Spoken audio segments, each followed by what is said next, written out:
Cricket বোর্ডের সভা প্রসঙ্গ।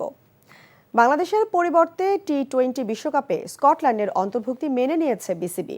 ভারতে নিরাপত্তা শঙ্কায় সরকারের সিদ্ধান্ত নিয়ে কোনো আক্ষেপ নেই ক্রিকেট বোর্ডের। পরিচালকের পদ থেকে ইশতিয়াক সাদেকের পদত্যাগ একান্তই ব্যক্তিগত হিসেবে দেখছে বোর্ড। চাপের মুখে এমন পরিস্থিতিতে হঠাৎ করেই সাকিব আল হাসানকে ফেরাতে চায় বিসিবি। মমিনুর রিপনের রিপোর্ট। সভাপতি হিসেবে আমিনুল ইসলাম বুলবুল দায়িত্ব নেওয়ার পর থেকেই বোর্ড সভা ক্রমাগত দীর্ঘায়িত হতেই চলেছে। শনিবারও 7 ঘন্টার ম্যারাথন সভা করেছে বিসিবি। এরই মাঝে আইসিসি থেকে এসেছে আনুষ্ঠানিক ঘোষণা, টি-20 বিশ্বকাপে বাংলাদেশের পরিবর্তে নাম উঠেছে স্কটল্যান্ডের। আমরা আইসিসির বোর্ডের সিদ্ধান্তই মেনে নিয়েছি, যেহেতু আইসিসি বলেছেন যে আমরা খেলতে যেতে পারবো না বা শ্রীলঙ্কা আমাদের খেলা স্থানান্তর করতে পারবে না। তো এই ক্ষেত্রে আমরা ভারতে যেয়ে আমরা খেলতে পারছি না, আমাদের স্ট্যান্স ওখানেই আছে। দীর্ঘ সভার মাঝেই নিশ্চিত হয়েছে পদত্যাগ করেছেন পরিচালক ইশতিয়াক সাদেক। বর্তমান কমিটিতে গেম ডেভেলপমেন্টের চেয়ারম্যানের দায়িত্বে ছিলেন তিনি। এটিকে তার ব্যক্তিগত সিদ্ধান্ত হিসেবে দেখছে বোর্ড। যে চিঠিটা তিনি পাঠিয়েছেন প্রেসিডেন্ট বরাবর, সেটা হচ্ছে ব্যক্তিগত কারণ দেখে পদত্যাগ করেছেন এবং এটার বাইরে কোনো কিছু কথা বলেননি।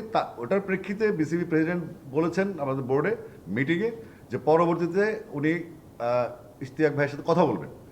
তবে অবাক করে দিয়ে আবারও আলোচনায় সাকিব আল হাসান। সুযোগ থাকলে বিশ্বের অন্যতম সেরা এই অলরাউন্ডারকে আবারও দলে চায় বিসিবি। হতে পারে নানান বিষয়ে চাপের মুখে থাকা বোর্ড আলোচনায় ভিন্নতা আনতে এমন সিদ্ধান্ত নিয়েছে। তবে বিসিবি বলছে ভিন্ন কথা। সাকিব আল হাসান যদি খেলে, আমাদের বোর্ড ফিটনেস বা সিলেক্টেড যে সমস্ত আনুষঙ্গিক ব্যাপারগুলো থাকে সেগুলো সাকিব কতটুকু ফিট বা তার ট্রেনিং বা তার স্কিল বা সিলেকশন কমিটিতে আসবে কিনা একটা ইস্যু।